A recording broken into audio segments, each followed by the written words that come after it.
ఉన్నాము. నీ అపారమైన ప్రేమను బట్టి మిమ్మల్ని స్తుతిస్తూ ఆరాధిస్తూ గణపరుస్తూ ఉన్నామయ్యా. మరొకటువంటి సంఘ ప్రార్థన దినమున ఉచితమైన మహాకృప చేత మీరు మమ్మల్ని అందరినీ సజీవులుగా ఉంచి ఎన్నో అపాయాలు, కీడులు, వ్యాధి బాధలు అన్ని విధాలుగా మీరు తప్పించి కాపాడుతూ వచ్చినారు. మీకు స్తోత్రం చెల్లిస్తూ ఉన్నాం. ఈ దినవంతట్లో ఆయా పనులలో, ఆయా కార్యక్రమాలలో, వ్యక్తిగతంగా, కుటుంబంగా ఆయా పనులలో నీ బిడ్డలకు అందరికీ, నాకు, మాకందరికీ దోహదపడి చేయూతనిచ్చి సహాయం చేస్తూ వచ్చారు. మీకు స్తోత్రములు, కృతజ్ఞతలు చెల్లిస్తూ ఉన్నాం. తిరిగి ప్రభా మరొకసారి సంఘ ప్రార్థన కొరకై మీరు తీసుకొచ్చిన ప్రజల బట్టి స్తోత్రములు. ఇంకా రావాల్సిన వారిని, మార్గంలో ఉన్న వారిని, సిద్ధపడుతున్న వారిని మీరే తీసుకురండి, సహాయం చేయండి. గత ప్రభుదిన పరిచర్యలో మీరెంతో తోడ్పాటు అందించారు. అందుని బట్టి మీకు స్తోత్రం. ఇది నా ప్రార్థన మీటింగ్ కూడా మాకెంతో దీవెనకరంగా, ఆశీర్వాదకరంగా చేయండి.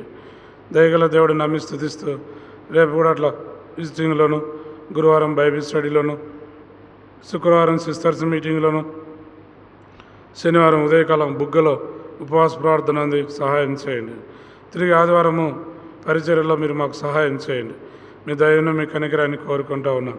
కొన్ని ప్రాంతాల్లో వాతావరణము మార్పుల వల్ల వరదలు, భూకంపాలు, సునామీలు ఇలా ఎన్నో విపత్తులు వల్ల ప్రాణ నష్టము, ఆస్తి నష్టం జరుగుతున్నదయ్యా. ప్రజలను కాపాడు తండ్రి, కనికరించి చూపించండి. మా దేశ ప్రజలను, మా రాష్ట్ర ప్రజలను, మా జిల్లా ప్రజలను, మా ప్రాంత ప్రజలను కనికరించండి. పాలకులు, అధికారులు, నాయకులు అనేకులను కాపాడండి. నా తండ్రి ప్రతి బిడ్డను కూడా మీరు దీవించి ఆశీర్వదించండి. కష్టములతోనూ, శ్రమలతోనూ, బాధలతోనూ, ఇరుకులతోనూ, అవమానాలతోనూ, ఇబ్బందులతోనూ, వ్యాధి బాధలతోనూ, తాత్కాలికంగా, దీర్ఘకాలంగా జబ్బులతోనూ ఉంటున్న బిడ్డలను మీరు కనికరించండి. హాస్పిటల్లో తండ్రి అనారోగ్యంగా ఉన్న బిడ్డలను మీరే ముట్టి స్వస్థపరచండి. కోర్టు కేసులతో జైల్లో మగ్గిపోతున్న వారికి మంచి మనసు ఇచ్చి విడుదల దయచేయండి. చిన్నపిల్లలకు ఆరోగ్యాలతో నింపండి. యవ్వన బిడ్డలను, మంచి చదువుకునే బిడ్డలకు సహాయం చేయండి. చదువులో తోడ్పడండి. దయగల దేవ, చదివి నిరుద్యోగం బిడ్డలకు ఒక ఉద్యోగం ఇవ్వండి. వివాహం కొరకు ఎదురుస్తున్న బిడ్డలకు మంచి భాగస్వాములు అనుగ్రహించండి. వివాహమై ఇడిపోయిన కుటుంబాలకు దయతో కుటుంబంగా కట్టండి. గర్భవతి స్త్రీ బిడ్డలను కనికరించండి. సుఖమైన ప్రసవం అనుగ్రహించండి. సంతులైన వారిని కనికరించండి. వారి హృదయ కోరికలు తీర్చండి. నా తండ్రి వృద్ధులను కాపాడండి. వృద్ధాపాయంలో వచ్చే బలహీనతల్లో ఉండి మీరే శక్తినివ్వండి, బలమునివ్వండి. ఒంటరితనంలో ఉన్న బిడ్డలను, భర్తలను కోల్పోయి, భార్యలను కోల్పోయి ఒంటరితనంతో ఎంతో బాధ, వేదన, చింత, రోదన అనుభవిస్తున్న బిడ్డలకు ఆదరించి, ఓదార్చి బలపరచండి. దయగల తండ్రి, ఎన్నో విపత్తులు, ఎన్నో ప్రమాదాలకు, రోడ్డు ప్రమాదాలు, ప్లేన్ ప్రమాదాలు, స్టీమర్ ప్రమాదాలు, పేలుడు పదార్థాల వల్ల ఇట్లా ఎన్నో విపత్తులు నా తండ్రి ప్రపంచంలో జరుగుతున్నాయి. తమ ఆప్తులను, తమ వారిని కోల్పోయిన వారిని ఆదరించి ఓదార్చండి. దయగల దేవ, మా దేశాన్ని కాపాడండి, దేశ ప్రజలను కాపాడండి. ఈ విధంగా పొరుగు దేశాల ప్రజలను కూడా కాపాడండి. దయగల దేవుడు నమ్మి స్థుతిస్తూ కరువు నుండి, తెగుల నుండి, యుద్ధాలు, భూకంపాలు, జనం మీదకి జనము, రాజ్యం మీదకి రాజ్యము ఇలాంటి విపత్తులన్నీ తప్పించు దేవా. దయ చూపించి మేలు చేయండి. ఈ రాత్రి ప్రార్థన సమయం దీవించండి. బేతల పరిచయం ఆశీర్వదించండి. దయగల దేవుడు నమ్మి స్థుతిస్తూ ఇంకా రావాల్సిన వారిని తీసుకురండి. చేరి వచ్చిన బిడ్డలు బట్టి వందనాలు. మీ సన్నిధి మాతో ఉంచండి. శత్రుకారులు లయపరచండి. ప్రార్థన సమయం మాకెంతో ఆశీర్వాదకరంగా చేయండి. కృపగల దేవుడిని నమ్మి స్థుతిస్తూ క్రైస్తవ సమాజాన్ని కాపాడండి. సేవకులు, వాక్యోపదేశకులు, పరిచారకులు, విశ్వాసులు నా తండ్రి నీ బిడ్డలందరినీ కాపరులను మీరే కాపాడండి, సహాయం చేయండి. ఈ విధంగా ప్రతి బిడ్డను కూడా మీరు దీవించండి.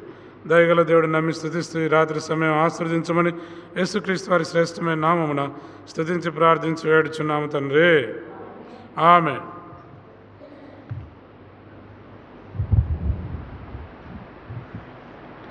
దయతో ప్రార్థన కొరకై పాట పాడుదాము.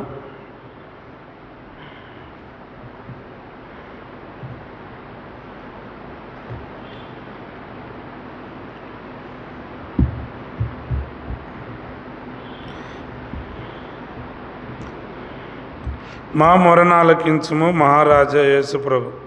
571 అమ్మా, పాట సంఖ్య 571. ఇంకో పుస్తకంలో 560. ఇంకో పుస్తకంలో 560.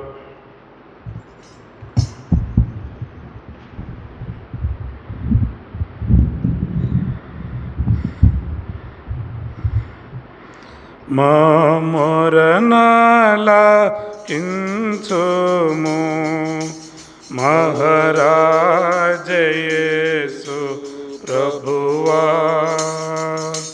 కోపముతో నన్ను చూడకుము, కనికారమున పలుకుము. కోపముతో నన్ను చూడకుము, కనికారమున పలుకుము. నిన్నెట్లు విడనాడెదను, ప్రాణ ప్రియుడనా యేసు.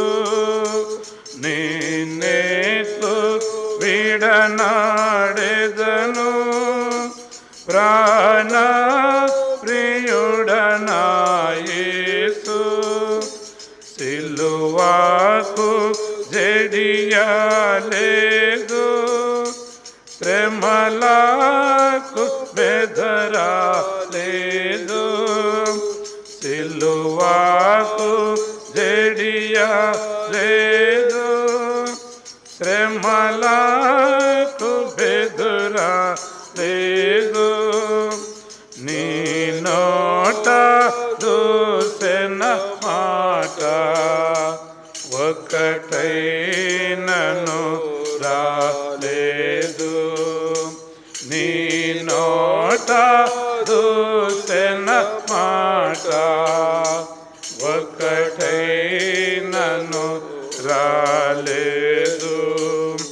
మా మొరనాలకించుము మహారాజయేసు ప్రభువా. కోపముతో నన్ను చూడకుము, కనికారమున పలుకుము. కోపముతో నన్ను చూడకుము, కనికారమున పలుకుము.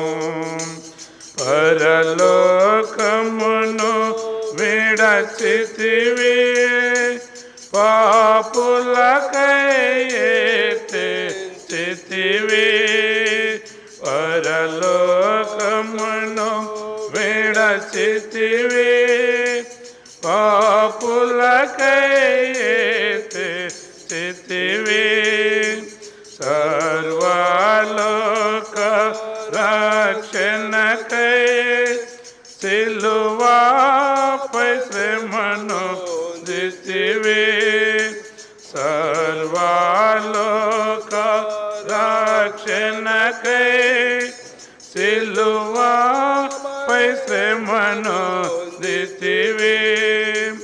ఇటిని ప్రేమకు నేను ఎట్టి ధనమియగలను. ఇటిని ప్రేమకు నేను ఎట్టి ధనమియగలను.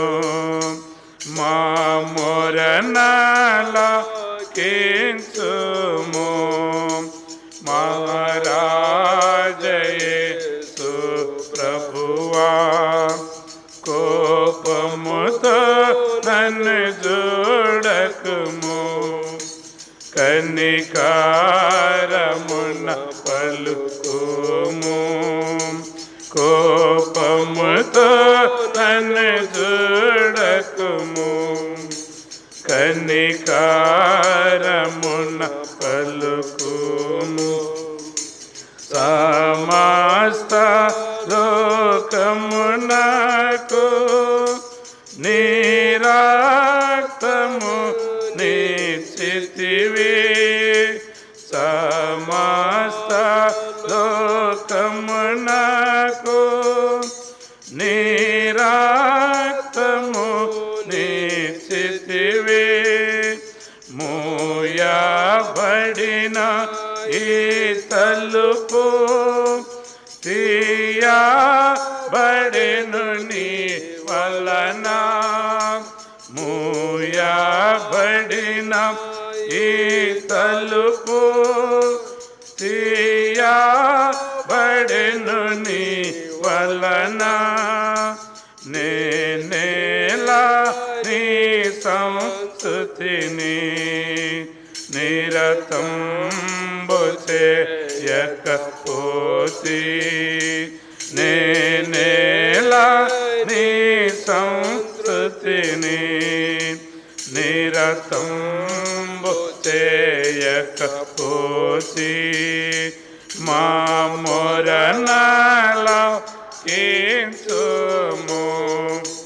మహారాజ యేసు ప్రభువా. కోపముతో నన్ను చూడకుము, కనికారమున పలుకుము. కోపముతో నన్ను చూడకుము, కనికారమున పలుకుము. జగమంతాని రాకడను నిరీక్షించుచుండెను, జగమంతా నిరాకడను నిరీక్షించుచుండెను. నీ నీతిని నెరవేర్చుటకు ఖ్యాతిగా నరుదేశితివి.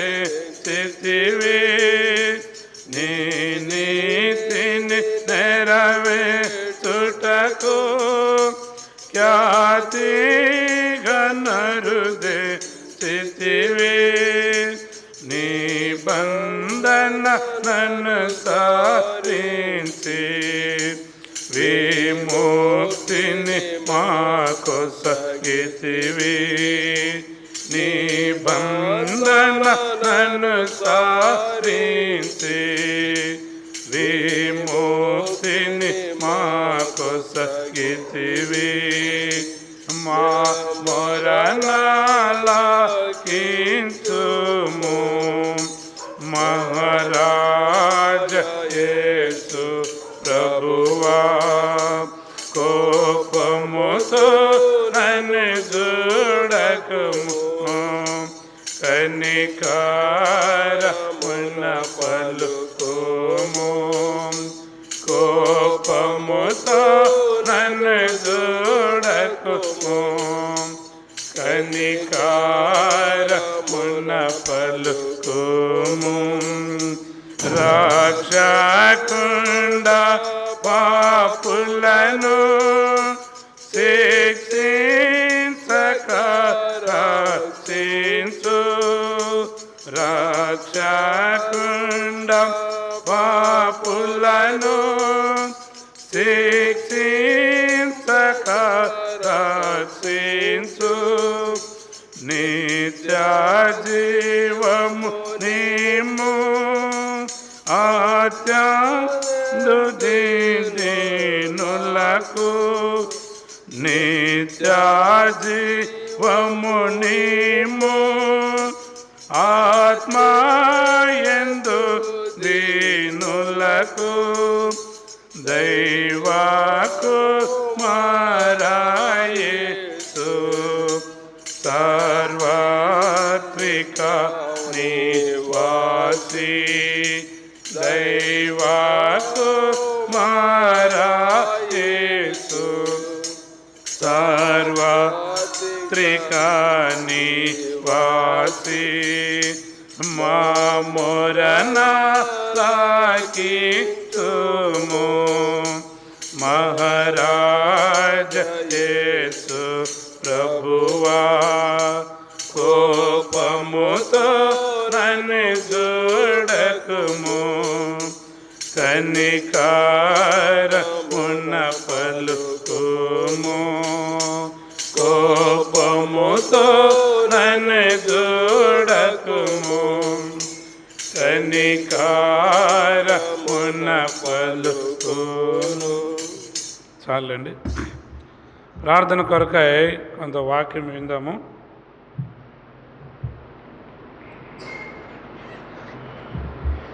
దేవుని బిడ్డలారా, దేవుని వాక్యంలో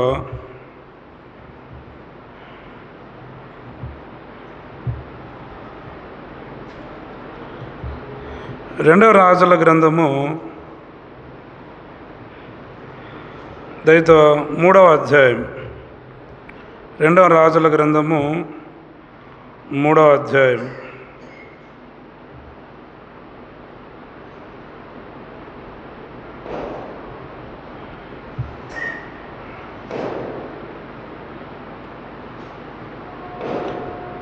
దయతో 8వ వచనం నుండి కొన్ని వచనాలు చదువుదాము. 8వ వచనం నుండి కొన్ని వచనాలు చదువుదాము. నేను ఒక వచనం, మీరు ఒక వచనం చదవండి. మనం ఏ మార్గమున పోదుమని యెహోషాపాతు అడగగా అతడు ఏదోము అరణ్య మార్గమున పోదుమని చెప్పాను. చదవండి. ఇశ్రాయేలు రాజును, యూదా రాజును, ఏదోము రాజును 7 దినములు చుట్టూ తిరిగి తర్వాత కూడనున్న దండు వారికి పశువులకును నీళ్లు లేక ఇశ్రాయేలు రాజు కటకట 3 రాజులమైన మనలను మోయాబీల చేతికి అప్పగింపవలెనని యెహోవా మనలను పిలిచిననగా యెహోషాపాతు అతని ద్వారా మనం యెహోవా యొద్ద విచారణ చేయుటకై యెహోవా ప్రవక్తల్లో ఒకడైనా ఇచ్చట లేడా అని అడిగాను. అంతటా ఇశ్రాయేలు రాజు సేవకులలో ఒకడు ఏలియా చేతుల మీద నీళ్లు పోయిచు వచ్చిన షాపాతు కుమారుడైన ఎలీషా ఇక్కడ ఉన్నాడని చెప్పగా యెహోషాపాతు యెహోవా ఆజ్ఞ ఇతని ద్వారా మనకు దొరుకును అనెను.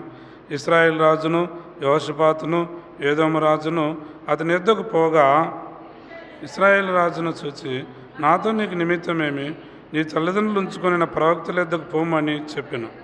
అలాగనవద్దు, మోయాబీల చేతికి అప్పగింపవలనని యెహోవా రాజులమైన మా 3 పిలిచినని ఇశ్రాయేలు రాజు అతనితో అనినప్పుడు ఎలీషా ఇట్లనెను, ఎవనిసైనా నేను నిలబడి ఉన్నానో ఇశ్రాయేలు దేవుడైన యెహోవా జీవంతోడు యూదా రాజైన యెహోషాపాతును నేను గౌరవము చెయ్యని ఎడల నిన్ను చూచుటకైనను లక్ష్య పెట్టుటకైనను ఒప్పుకపోదును. తర్వాత చదవమా. వాయించగల ఒకరిని తీసుకొని రమ్మని వాయిద్యుడు ఒకడు వచ్చి వాయించుచుండగా యెహోవా హస్తము అతని మీదకి వచ్చును కనుక అతడు వచ్చి ఈ మాట ప్రకటన చేసాను. 16 యెహోవా సెలవిచ్చిందేమనగా ఈ లోయలో చాలా గోతులు త్రవ్వించుడి. చదవండి. సెలవిచ్చిందేమనగా గాలియే కానీ వర్షమే కానీ రాకపోయినను మీరును మీ మందలను మీ పశువులను త్రాగుటకు ఈ లోయ నీళ్లతో నిండును. ఇది యెహోవా దృష్టికి అల్పమే, ఆయన మోయాబీలను మీ చేతికి అప్పగించును. 20వ వచనం చదవమా. 20వ వచనం. ఉదయమందు నైవేద్యం అర్పించే సమయమందు నీళ్లు ఏదోము మార్గము రాగా దేశము నీళ్లతో నిండిను. ప్రార్థన చేస్తామా. దయతో తల ఉంచండి, మోకరించండి, కళ్ళు మూసుకోరండి. ప్రభా నీ వందనాలు. తిరిగి మహనీయుడు, రాజులకు రాజు, ప్రభులకు ప్రభుడు, సత్యవంతుడు, నీతి స్వరూపుడైన దేవుడు నువ్వే, సృష్టికి ఆధారభూతుడు నువ్వే. దయగల దేవా మీకెంతో కృతజ్ఞతలు. ఇంతవరకు పాట ద్వారా నిన్ను మహిమపరుస్తుంది. కొద్ది సమయం ప్రార్థన సమయం మాకెంతో దీవెనకరంగా చేయండి. చదవడిన లేఖన భాగం మాకు బోధపడినట్లు మా చెవులను మా హృదయములను తెరవ చేయండి. ప్రార్థించవలసిన భారము మా హృదయాల్లో ఉంచండి. వాటి ద్వారా మేము మేలు ఆశీర్వాదం పొందుదామన్న నిరీక్షణతో మేము ముందుకు సాగుటకు సహాయం చేయి. సంఘ ప్రార్థన విని కుటుంబంగా, సంఘంగా, వ్యక్తిగతంగా మమ్మల్ని బాగు చేస్తూ రండి. చదవడిన లేఖన భాగాలు మాకు విరిచి వడ్డింప చేయండి. మాతో మాట్లాడండి. అజ్ఞానిని, భక్తిహీని, బుద్ధిహీనుని, ఏ మంచితనం లేనివాడిని, అయోగుడును, నిష్ప్రయోజకుడును దయతో మరొకసారి మీ శిలువ రక్తంతో శుద్ధి చేయము. మాతో మాట్లాడి కనికరించి సమయం దీవించి యేసుక్రీస్తు వారి శ్రేష్టమైన నామమున స్తుతించి ప్రార్థించి వేడుచున్నాము తండ్రి. ఆమేన్. దేవుని బిడ్డలారా, ఈ సమయంలో మీకు కొంత జ్ఞాపకం చేస్తున్న దేవుని యొక్క వాక్యాన్ని మనము కొంత క్లుప్తంగా జ్ఞాపకం చేసుకుందాము. 2 రాజులు 3వ అధ్యాయంలో అహాబు కుమారుడైన యెహోరాము అని రాసి ఉంది. అహాబు కుమారుడైన మొదటి వచనంలో. మరి అహాబుకు అహజ్య కూడా ఉన్నాడు.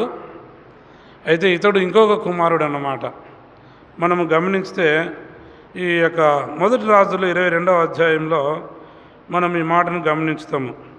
మొదటి రాజులు 22వ అధ్యాయము 40వ వచనం. అహాబు తన పితరులతో కూడా నిద్రించగా అతని కుమారుడైన అహజ్యా అతనికి మారుగా రాజు అయ్యను. కాబట్టి ఆ దినాల్లో రాజులు గనక భార్యలు ఎక్కువగా ఉంటారు. కాబట్టి ఒక్కొక్క భార్యకు ఒక కుమారుడు, ఒకరు ఇద్దరు పుట్టి ఉన్నారన్నమాట. అయితే అహాబు చనిపోయిన తర్వాత అహజ్యా మరి 2 సంవత్సరాలు ఇజ్రాయేలీలను పరిపాలిస్తూ వచ్చాడు. ఆ సంగతి 51వ వచనాన్ని మనము గమనిస్తాము. ఆ సంగతి 51వ వచనం. అహాబు కుమారుడైన అహజ్యా యూదారాజైన యెహోషాపాతు ఏలుబడిలో 17వ సంవత్సరమందు షోమ్రోనులో ఇశ్రాయేలులను ఏలానారంభించి 2 సంవత్సరములు ఇశ్రాయేలీలను ఏలాడన్నమాట. అయితే ఇతడు మేడగదిలో నుండి కింద పడి రోగి అయి చనిపోయాడు.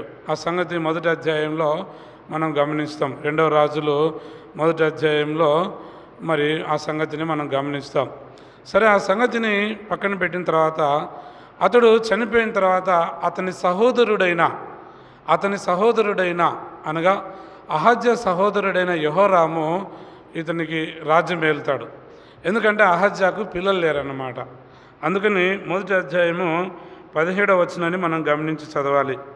మొదటి అధ్యాయము ఏలియా ద్వారా యెహోవా సెలవిచ్చిన మాట ప్రకారము చనిపోయాను. అతనికి అనగా అహజ్యాకు కుమారుడు లేనందున యూదారాజైన యెహోషాపాతు కుమారుడైన యెహోరాము ఏలుబడిలో 2వ సంవత్సరమందు యెహోరాం అనగా అహజ్యా సహోదరుడైన అతనికి మారుగా రాజు అయ్యను. ఇతడు అహజ్యా సహోదరుడు అనగా అహాబు కుమారుడు అన్నమాట. ఇతడు కూడా అహాబు కుమారుడే. అహజ్యాకు పిల్లలు లేకపోయిన కారణం చేత అతని సహోదరుడైన యెహోరాము రాజ్యాన్ని పరిపాలిస్తూ వచ్చాడు. ఈ సందర్భంలో మనం గమనించితే క్లుప్తంగా కొన్ని విషయాలు జ్ఞాపకం చేస్తాను. రాజైన అహాబు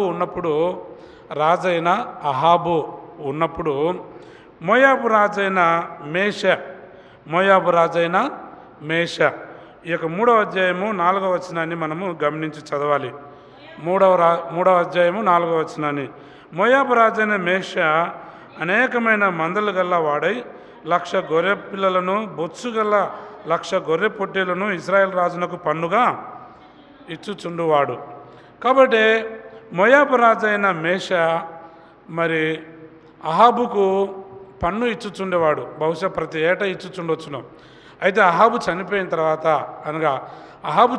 తర్వాత అతని కుమారుడైన అహజ్యా 2 సంవత్సరాలు షోమ్రోన్లో ఇజ్రాయెల్ను పరిపాలించాడు. అతని కర్మదినాలు ఏమో తెలియదు, కానీ ఒకరోజు కిటికీలో ఉండి కింద పడి రోగమై చచ్చిపోయాడు. అతనికి పిల్లలు లేని కారణం చేత అహజ్యా సహోదరుడైన యెహోరాం ఇతడు కూడా అహాబు కుమారుడే. అహాబు కుమారుడు మరి పరిపాలిస్తూ వచ్చాడు.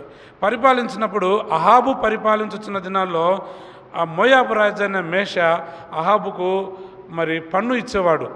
అహాబు చనిపోయిన తర్వాత పన్ను ఇవ్వకుండా తిరగబడితేనే ఇదంతా బాధ అనిపించింది. ఎవరికి? ఇశ్రాయేల్ రాజైన అహాబు కుమారుడైన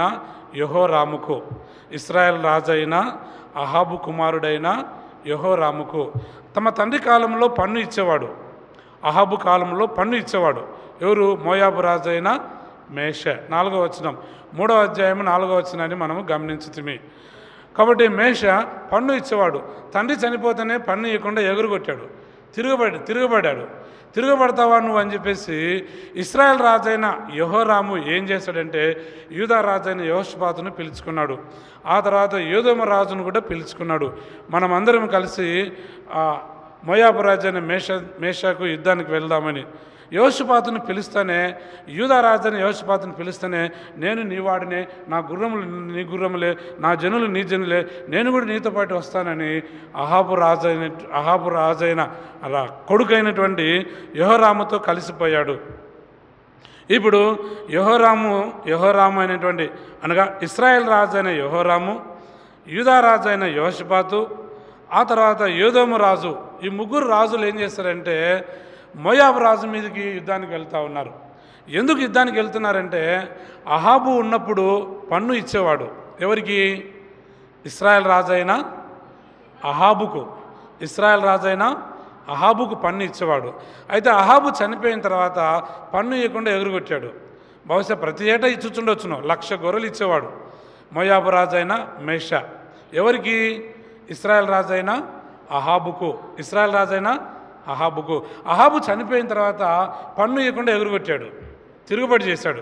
నువ్వు ఇట్లా తిరగబడతావా అని చెప్పేసి అతని కొడుకైన, అనగా అహాబు కొడుకైన యెహోరాము మిగతా రాజులను పిలుచుకొని, అనగా యూదా రాజు అయిన యెహోషాపాతును, ఏదోము రాజును పిలుచుకొని ఈ యెహోరాము, ఈ ముగ్గురు రాజులు కలిసి అతని మీదకి యుద్ధానికి వెళ్తున్నారు. దండుతో వెళ్తున్నారు, సైన్యంతో వెళ్తున్నారు మోయాబు దేశానికి. అప్పటికి 1 వారం దినాలు గడిచింది. 1 వారం దినాలు వాళ్ళు మరి దండుతో వెళ్తున్నప్పుడు 1 వారం దినాలు అరణ్యములో ఏదోము అరణ్య మార్గం కూడా వెళ్ళారు. ఎటు వెళ్ళారు? ఏదోము అరణ్య మార్గం కూడా వెళ్తున్నారు. ఈ 1 వారం దినాలు సరికి వాళ్ళ పశువులకు వాళ్లకు నీళ్లు లేవు, ఎండిపోయినాయి. నీళ్ళు ఎక్కడ చూసినా తాగేదానికి లేవు. ఏం చేయాలో దిక్కు తోచలేదు. వెంటనే అనుమానం వచ్చింది. ఎవరికి? ఇశ్రాయేల్ రాజైన యెహోరాముకు. ఇశ్రాయేల్ రాజైన యెహోరాముకు ఏం అనుమానం వచ్చిందంటే, మనకు నీళ్లు లేకుండా మనల్ని చంపుట కొరికేనేమో దేవుడు ఈ మార్గం గుండా తీసుకొని పోతున్నాడు అనేటువంటి అనుమానము ఇశ్రాయేల్ రాజైన యెహోరాముకు వచ్చింది. ఈ యెహోరాము యూదా రాజైన యెహోషాపాతుతోనూ ఏదోము రాజుతోనూ పంచుకున్నాడు. అయ్యో, మళ్ళీ ఇట్లాంటి పరిస్థితుల్లో మనం ఏం చేస్తాము అని ఆలోచించారు. ఆలోచించి సరే దేవుని యొద్ద ప్రార్థన చేస్తాము అని అన్నాడు యెహోషాపాతు. ఏమన్నాడు? యెహోషాపాతు అనగా యూదా రాజైన యెహోషాపాతు దేవుని యొద్ద విచారణ చేస్తామన్నాడు. ఇప్పటికీ అహాబు చేసిన పాపాన్ని బట్టి అహాబు కూడా సత్యదేవుడిని ఎందు విశ్వాసం ఉంచకుండా భ్రష్టుడైపోయాడు. అతని కుమారుడైన అహజ్యా కూడా కిటికీలోండి కింద పడి సత్యదేవుడైన దేవుని ఎందు విశ్వాసం ఉంచకుండా అతడు చనిపోయాడు. అతని సహోదరుడైన, అనగా అహజ్యా సహోదరుడైన యెహోరాము కూడా, ఇతడు కూడా యెహోవా యందు విశ్వాసం ఉంచకుండా మరి మూఢనమ్మకాలతో బ్రతుకుతూ మరి ఆ విధంగా జీవం లేని వాటిని ఆరాధిస్తూ పూజిస్తూ ఉన్నాడు. కష్ట సమయంలో ఎప్పుడు వచ్చింది కష్టం అంటే, మోయాబు దేశానికి యుద్ధానికి వెళ్తున్నప్పుడు ఎవరెవరు వెళ్తున్నారు అంటే, యూదా రాజైన యెహోషాపాతును, ఏదోము రాజును, ఇశ్రాయేల్ రాజును, వీళ్ళ దండుతో వీళ్ళ సైన్యాలతో వాళ్ళు వెళ్తున్నారు. ఎటు వెళ్తున్నారంటే ఏదోము అరణ్య మార్గం కూడా వెళ్తున్నారు. ఎవరి మీదకి వెళ్తున్నారంటే మోయాబు దేశం మీదకి వెళ్తున్నారు. ఎందుకు వెళ్తున్నారంటే పన్ను కట్టలేదు కాబట్టి పన్ను కట్టకుండా ఎగురుగొట్టాడనే ఉద్దేశంతో వెళ్తున్న సమయంలో 1 వారం దినాలు మార్గ మధ్యలో గడిచినాయి. ఈ 1 వారం మార్గ మధ్యలో గడిచేసరికి ఈ ముగ్గురు రాజుల యొక్క దండు వారికి వీరికి నీళ్లు లేకపోయినాయి, వాళ్లకు వాళ్ళ పశువులకు. ఆ సమయంలో యెహోరాముకు డౌట్ వచ్చింది, మనల్ని మోయాబు రాజు చేతికి అప్పగించడానికేమో దేవుడు ఈ పరిస్థితిని మనకు అప్పగించినాడు. అప్పుడైనా నోట యెహోవా అని పలికాడు. ఆ మాట చదవండి. అప్పుడైనా యెహోవా అని పలికాడు. యెహోవా అని చదవండి. ఎన్నో వచనము? 10వ వచనం. ఇశ్రాయేలు రాజు కటకటా ముగ్గురు రాజులమైన మనలను మోయాబు చేతికి అప్పగింపవలని యెహోవా మనలను పిలిచినట్లు ఉంది, మన ప్రాణం తీసేటట్లు ఉంది అని ఎంతో కటకటాల పాలైపోయాడు. నీళ్లు లేక స్వరాలు ఎండిపోతున్నాయి, పశువులకు ఎండిపోతున్నాయి. తర్వాత వాళ్ళ సైన్యానికి కూడా, వాళ్ళ దండు వారికి కూడా, ముగ్గురు రాజులకు, అర్థమవుతుందమ్మా? ముగ్గురు రాజులకు. ఎవరెవరు? యూదా రాజైన యెహోషాపాతు వారి దండుకును, ఏదోము రాజు దండుకును, ఇశ్రాయేల్ రాజైన యెహోరాము దండుకును. ఈ ముగ్గురు రాజులకు నీళ్ళు లేవు. ఎటు వెళ్తున్నారంటే ఏదోము అరణ్య మార్గం గుండా మోయాబుల మీదకి వెళ్తున్నారు. ఎందుకు వెళ్తున్నారంటే పన్ను ఇవ్వని కారణం చేత, ఆ రాజు మేషే తిరుగుబాటు చేసిన కారణం చేత. ఆ సమయంలో అప్పుడు యెహోవాని పలికాడు. తర్వాత దేవుని సన్నిధిలో ప్రార్థన చేస్తాము అని విచారించుదామని యెహోషాపాతుకు వచ్చింది. ఎందుకంటే యెహోషాపాతు దేవుని మీద ఆధారపడేవాడు. దావీదు వంశంలో నుండి వచ్చినాడు కనుక, దావీదు గోత్రంలో నుండి వచ్చినాడు కాబట్టి వాళ్ళు ప్రతి సమస్యకు దేవుని యొద్ద ప్రార్థన చేసే అభ్యాసము అలవాటు చేసుకున్నారు. వాళ్ళ పితరుల నుండి కూడా దావీదు వంశంలో నుండి వచ్చినారు కనుకనే ఎటువంటి కష్టం వచ్చినా, ఏ సమయమైనా, ఏ సందర్భమైనా దేవుని సన్నిధిలో ప్రార్థన చేసి దేవుని యొద్ద విచారణ చేసే అనుభూతిని వాళ్ళు కలిగి ఉన్నారు. అందుకని అలాంటి కష్ట సమయంలో కూడా ఆ ఏదోము అరణ్య మార్గంలో వెళ్తున్నప్పుడు కూడా వాళ్ళు నీళ్ళు లేని సందర్భంలో వాళ్ళు దేవుని సన్నిధిలో ప్రార్థన చేస్తాము అని అన్నాడు. ఎవరు? యెహోషాపాతు. ఆ సమయంలో దేవుని యొద్ద ఎవరైనా విచారించుదాము, ఎవరైనా ఉన్నాడా అని అడిగారు. అడుగుతా అందులో ఒకడు అన్నాడు. ఏమన్నాడు? తర్వాత చదువుదామా? ఎన్నో వచనము? 11వ వచనం. 11వ వచనం. యెహోషాపాతు అతని ద్వారా మనము యెహోవా యొద్ద విచారణ చేయుటకు యెహోవా ప్రవక్తల్లో ఒకడైనా ఇచ్చట లేడా అని అడిగిన. అంతటా ఇశ్రాయేల్ రాజు సేవకులలో, ఎవడు? ఇశ్రాయేల్ రాజు సేవకులలో ఒకడు ఏలియా చేతుల మీద నీళ్లు పోయిచు వచ్చిన శాపాతు కుమారుడైన ఎలీషా ఇక్కడ ఉన్నాడని చెప్పగా, అయితే అతన్ని పిలిపిద్దాము అని చెప్పారు. యెహోషాపాతు యెహోవా ఆజ్ఞ ఇతని ద్వారా మనకు దొరుకుతుంది. యెహోషాపాతు అన్నాడు, ఇతని ద్వారా దేవుని యొక్క ఆజ్ఞ, దేవుని యొక్క నియమము, దేవుని యొక్క చిత్తము మనకు తెలియబడుతుంది. మనము ఇట్లాంటి కష్టమైన మార్గం గుండా వెళ్తున్నాము. దేవుని బిడ్డ యెహోషాపాతు బోధ చేస్తున్నాడు, మనము దేవుని యొద్ద విచారించాలి అని. ఎవరికి? ఇశ్రాయేల్ రాజుకు, ఏదోము రాజుకు. ఇశ్రాయేల్ దండు వారికిని, ఏదోము దండు వారికిని. ఆ తర్వాత యెహోరాము అనగా యెహోరాము రాజు కూడా చెప్తా ఉన్నాడు. ఈ సమయంలో సరే ఎలీషాను పిలిపిద్దాము, ఎలీషా దైవజనుడు ఉన్నాడు, ఆయన మన కొరకు ప్రార్థన చేస్తాడు అని చెప్తా వచ్చాడు. నీళ్ళు లేక ఎంతో ఇబ్బంది పడుతున్నాము కదా అని చెప్పేసి యెహోషాపాతు చెప్పాడు. తర్వాత 13వ వచనం. తర్వాత ఎన్నో వచనమా? 12వ వచనం చదవండి. యెహోషాపాతు యెహోవా ఆజ్ఞ ఇతని ద్వారా మనకు దొరుకున నేను ఇశ్రాయేల్ రాజును, యెహోషాపాతును, ఏదోము రాజును అతని యొద్దకు పోయారు. ముగ్గురు కూడా అతని యొద్దకు పోయారు. పోయినప్పుడు ఆ తర్వాత 13వ వచనం చదవండి. ఎలీషా ఇశ్రాయేల్ రాజును చూచి, నాతో నీకు నిమిత్తమేమి? నీ తల్లిదండ్రులు ఉంచుకున్న ప్రవక్తల యొద్దకు పొమ్మని. యెహోరామును చూస్తేనే హృదయం ఎంతో బాధ అనిపించింది. నాతో నీకు ఎందుకు?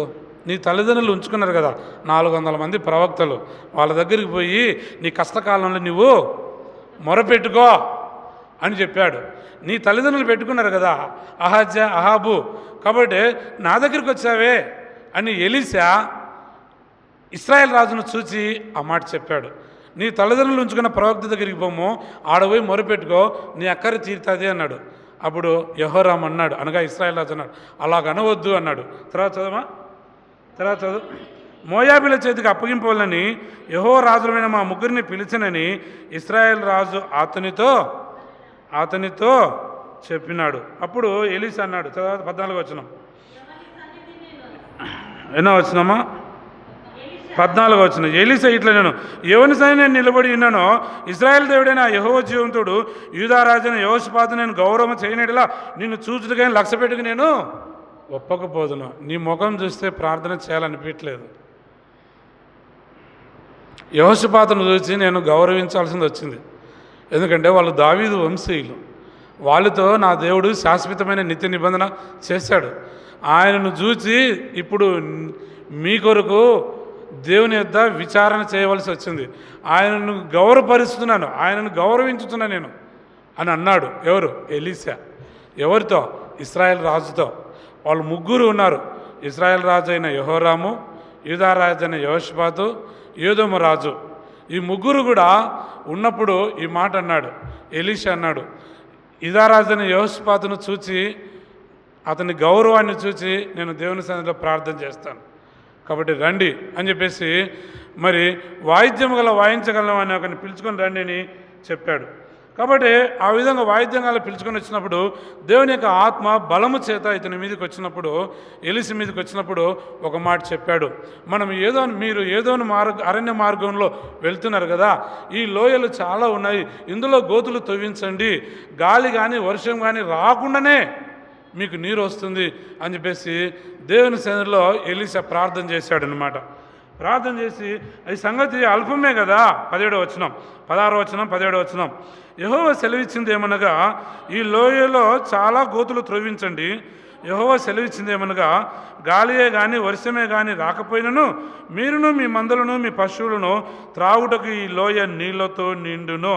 ఇది యెహోవా దృష్టికి అల్పమే, ఆయన మోయాబీలను మీ చేతికి తప్పకుండా అప్పగిస్తాడు అని చెప్పాడు. ఆ తర్వాత 20వ వచనం, ఉదయము నైవేద్యం అర్పించే సమయమందు నీళ్లు ఏదోము అరణ్య మార్గము రాగా దేశము నీళ్లతో నిండెను. దేవుని బిడ్డ, పన్ను ఇవ్వలేదని చెప్పేసి వాళ్ళందరినీ పిలుచుకొని పోతున్నావే, దేవుని యొద్ద విచారం చేయకుండా వెళ్ళిపోతున్నావే. యెహోరాము గురించి, యెహోరాము అనగా ఇశ్రాయేల్ రాజు, పన్ను ఇవ్వలేదని చెప్పేసి యెహోషాపాతును పిలుచుకున్నావు, ఏదోము రాజును పిలుచుకున్నావు, వాళ్ళ సైనికులను పిలుచుకున్నావు. అయితే కష్ట సమయంలో దేవునికి మొరపెట్టే అనుభవం నీకు తెలియదా? ఆ సందర్భంలో యెహోషాపాతే గినక నీ ఎమ్మడి లేకపోయింటే తప్పకుండా దప్పి చేత చచ్చిపోయేవాడు, నీళ్ళ చేత చచ్చిపోయేవాడు. రెండవది ఏంటంటే మోయాబీల చేత చచ్చిపోయేవాడు. కాబట్టి యెహోషాపాతును బట్టి ఇశ్రాయేల్ రాజు కూడా ప్రాణభిక్ష జరిగినది, అనగా తన అక్కర తీర్చగలుగుతూ వచ్చింది. దేవుని బిడ్డ, కాబట్టి కష్టకాలంలో, బాధల్లో, శ్రమల్లో యెహోషాపాతు దేవుని సన్నిధిలో ప్రార్థన చేయడం నేర్చుకుంటూ వచ్చాడు. అంతేకాకుండా వారితో పాటు యుద్ధానికి వెళ్ళాడు. తాను వెళ్ళుట ద్వారా తోటి వారికి కూడా ఎంతో సహాయము దక్కుతూ వచ్చింది, ఎంతో ఆదరణ దక్కుతూ వచ్చింది, ఎంతో ప్రాణము కాపాడబడుతూ వచ్చింది. తన వారికిని తన సైనికులకును, అనగా ఏదోమీలకును, తర్వాత ఇజ్రాయిల్ వారికిని, ఏదోమువాయిలకును ఇజ్రాయిల్ వారికిని యెహోషాపాతును బట్టి, వారి సైన్యాన్ని బట్టి, ఆయన ప్రార్థనను బట్టి, ఆయన విశ్వాసాన్ని బట్టి, దేవుని సేవకుని యొక్క విచారణ చేయడం బట్టి దేవుని సేవకుడు యెహోషాపాతును చూసి వారి అక్కరు కూడా తీరుస్తూ వచ్చాడు. వీరిని చూస్తే ఏమి చేయాల్సిన అనిపించట్లేదు, ఎందుకంటే వీరు భ్రష్టత్వంలో ఉన్నారు. సృష్టికర్తను బదులు సృష్టిని ఆరాధించేవారుగా ఉన్నాడు. ఎవరు? ఇశ్రాయేల్ రాజు అయిన యెహోరాము. ఇశ్రాయేల్ రాజు అయిన యెహోరాము సృష్టికర్తని విడిచిపెట్టి సృష్టిని ఆరాధిస్తున్నారు. అందుకనే ఆయన అన్నాడు, ఎలీషా ఏమన్నాడంటే, నీ తల్లిదండ్రులు ఉంచుకున్న ప్రవక్తల దగ్గరికి పొమ్ము అన్నాడు. అలాగ అనవద్దు అన్నాడు, ఎందుకంటే నీ అక్కర జరగాలి కదా. ఇప్పుడు నా ప్రియ దేవుని బిడ్డ, నీతిమంతులైన దేవుని దాసులను బట్టి ఇతరులకు కూడా సహాయం చేయగలడు. అందుకనే యెహోవా అందరికీ ఉపకారి, యెహోవా అందరికీ ఉపకారి. ఉదయం జరిగిన సంగతి ఏమిటంటే, నీళ్లు వర్షం రాకుండానే, గాలి రాకుండానే ఏదోము అరణ్య మార్గం నుండి ఆ లోయలలో, గోతులలో నింపబడ్డాయి. వెంటనే యూదా రాజు అనే యెహోషాపాతు యొక్క సైన్యమును, తర్వాత ఇజ్రాయేల్ యొక్క సైన్యమును, అనగా యెహోరాము యొక్క సైన్యమును, తర్వాత ఏదోము రాజు యొక్క సైన్యమును, వాళ్ళందరూ స్నానపానాలు, తర్వాత వాళ్ళ ప్రాణాలు తెప్పరిల్లుతట్లు వాళ్ళ అవసరాలు తీర్చుకొని వాళ్ళు ఎంతో బలము పొందారు. తర్వాత ఆ నీళ్ళతో వాళ్ళ ప్రాణాలు తెప్పరిల్లుకొని మళ్ళీ ఆ విధంగా ఉన్నారు. ఈ సందర్భంలో 5 నిమిషాలు ముగిస్తాను.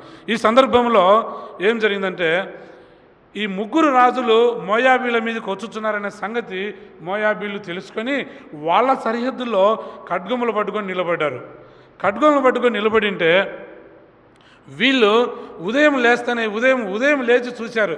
ఈ మోయాబీలు ఉదయం లేచి ఇటువైపు చూస్తే, అరే అది వరకు ఎప్పుడు వర్షం రాలేదు, మెరుపు రాలేదు, నీళ్ళు ఆ లోయలలో ఉన్నాయే, మన మీదకి వాళ్ళు వచ్చుచున్నారే, ముగ్గురు రాజులు వాళ్ళ సైన్యాలతో వచ్చుచున్నారు, వర్షం లేదు, మెరుపు లేదు, ఉరుము లేదు, మన మీదకి వచ్చుతున్నారు అని చెప్పేసి వీళ్ళు ఉదయం లేచి ఈ మోయాబీలు అటువైపు చూడగా ఆ లోయలలో నీళ్లతో నిండి ఉన్నాయి. వీళ్ళు అనుకున్నారు, ఉదయాన్నే సూర్యుడు ఉదయించాడు. ఉదయం సూర్యుడు ఉదయిస్తేనే ఆ సూర్యకిరణాల నీటి మీద పడినప్పుడు ఈ నీరు యువతల మోయాబీలకు రక్తముగా కనబడ్డాయి. రక్తము కనబడి వాళ్ళే ఊహించుకొని, అయ్యో ముగ్గురు రాజులు మన మీదకి వచ్చుతున్నప్పుడు వాళ్ళే సరిపోక వాళ్ళే చంపుకున్నారని చెప్పేసి ఈ అభిప్రాయం పడి వీళ్ళు ఏం చేశారంటే మెల్లగా ఇజ్రాయేల్ వారి ముగ్గురు రాజు దగ్గర రావడం ప్రారంభించారు. వాళ్ళు వచ్చినట్లు వాళ్ళని హతము చేస్తూ వచ్చారు. దేవుడు అట్లా విజయం ఇవ్వగలడు. దేవుని బిడ్డ, శత్రువులపైన అలాగా విజయం ఇవ్వగలడు. ఎవరిని బట్టి అంటే యెహోషాపాతును బట్టి, అహాబు కుమారుడైన యెహోరామును బట్టి కాదు, కానీ యెహోషాపాతును బట్టి అలాంటి విజయాన్ని ఇవ్వగలుగుతూ వచ్చాడు. ఈ శత్రువులు తమంతటి తమ ఊహ ఏ విధంగా మారిందంటే సూర్యుడు ఉదయిస్తున్న కిరణాలు ఆ నీటి మీద పడ్డాయి. ఎందుకంటే వర్షం లేదు కదా, వర్షం లేదు, మెరుపు లేదు, ఉరుము లేదు. కానీ దేవుడు ఆ విధంగా నీళ్లను రాయించినప్పుడు ఆ లోయలన్నీ నీళ్ళతో నింపబడ్డాయి. ఉదయం లేస్తేనే మోయాబీలు చూసి సరిహద్దుల్లో ఉన్నారు కనుకనే ఉదయం లేస్తేనే చూస్తే ఆ సూర్యకిరణాలు వీటి మీద పడిన బట్టి ఇవి రక్తం వీళ్ళు కనబడి వీళ్ళు ఊహ ఏమిటంటే అయ్యో ఇశ్రాయేల్ రాజులు మన మీదకి వచ్చే బదులు వాళ్ళకు వాళ్ళే చంపుకొని సచ్చారని చెప్పేసి ఆ ఆలోచన అభిప్రాయంతో వీళ్ళు రావడం ముందుకు వచ్చారు. ముందుకు వస్తేనే వచ్చినట్లు దేవుడు వారిని హతము చేయిస్తూ వచ్చాడు. దేవుని బిడ్డ, ఆ దినాల్లో ఆ విధంగా వారి పాపాన్ని బట్టి వాళ్ళు మరణిస్తూ వచ్చారు. గత దినాల్లో ప్రతి ఏడాది ఇచ్చేవాడు ఈరోజు ఇవ్వకుండా తిరుగుబాటు చేస్తావు. నీ తిరుగుబాటు నీ నాశనానికి కారణమైంది, నీ అవిధేయత నీ నాశనానికి కారణమైంది, నీ బుద్ధిహీనత నీ నాశనానికి కారణమైంది, నీ అవివేకం నీ నాశనానికి కారణమైంది, నీ పాపమే నీ పతనానికి కారణమైన సంగతిని గుర్తుపెట్టుకో. అలాంటి మన పరిస్థితుల్లో మన జీవితంలో దేవుని బిడ్డ, దేవుడు ఒకరిని బట్టి ఇతరులకు కూడా విజయం ఇవ్వగలడు. గుర్తుపెట్టుకో. ఒక్కరు విశ్వాసులున్నా, ఒక్కరు దేవుని ప్రజలున్నా, ఒక్కరు నమ్మకస్తులున్నా, ఒక్కరు యథార్థవంతులున్నా, ఒక్కరు దేవుని విచారణ చేయాలనేటువంటి అభిప్రాయం ఉన్నా వారిని బట్టి ఇతరులకు కూడా ఏం చేస్తాడు దేవుడు? మేలు చేయగలడు. యెహోషాపాతును బట్టి ఏదోము రాజుకు, ఇశ్రాయేల్ రాజుకు అనగా యెహోరాముకు, ఏదోము రాజు వారి సైన్యానికి అంతటికి దేవుడు మేలు చేశాడు. ఎట్లా? ప్రాణంతో కాపాడాడు. రెండవది విజయాన్ని ఇస్తూ వచ్చాడు. దేవుని బిడ్డ, మన యొక్క అనుదిన జీవితంలో మనము కూడా మనము వెళ్తున్న ప్రయాణంలో ఇలాంటి కష్ట మార్గంలో వెళ్తున్నప్పుడు మనకు ఎదురయ్యే ప్రతి సమస్యను దేవుని అయితే విచారణ చేసి ప్రార్థన చేయడం ద్వారా మన అక్కర తీర్చుకుంటాం. రెండవది, శత్రువులు మన మీదకి వచ్చినప్పుడు వాటిపైన కూడా దేవుడు విజయాన్ని ఇవ్వగలుగుతాడు. కేవలం దేవుని యొద్ద ప్రార్థన చేయటం ద్వారా. ప్రభు ఆ విధంగా సహాయం చేసి నడిపించును గాక. మోకరించండి, క్లుప్తంగా ప్రార్థన చేస్తాము. మన అనుదిన జీవితంలో ఎదురయ్యే ప్రతి శోధన శత్రువు చేతిలో నుండి దేవుడు మనల్ని తప్పించినట్లు, తర్వాత కష్టకాలంలో అన్ని విధాలుగా ప్రభు సహాయం చేయనట్లు యూదారాజుని యెహోషాపాతును బట్టి ఆ విధంగా ఇతరులకు కూడా సహాయం చేశాడు. మనల్ని బట్టి మన కుటుంబం, మన సంఘం, మన సమాజం, మన అయినపోయిన వారు, ఇరువురు పొరుగు వారు, బంధువులు అందరికీ కూడా ఉపయోగకరంగా ఉన్నట్లు మనల్ని బట్టి ప్రభు మనకు వారికి కూడా మేలు చేయుటకు ప్రభు సహాయం చేయను గాక. ప్రార్థన చేస్తాము. మోకరించండి, ఒకరి తర్వాత ఒకరు ప్రార్థన చేయండి.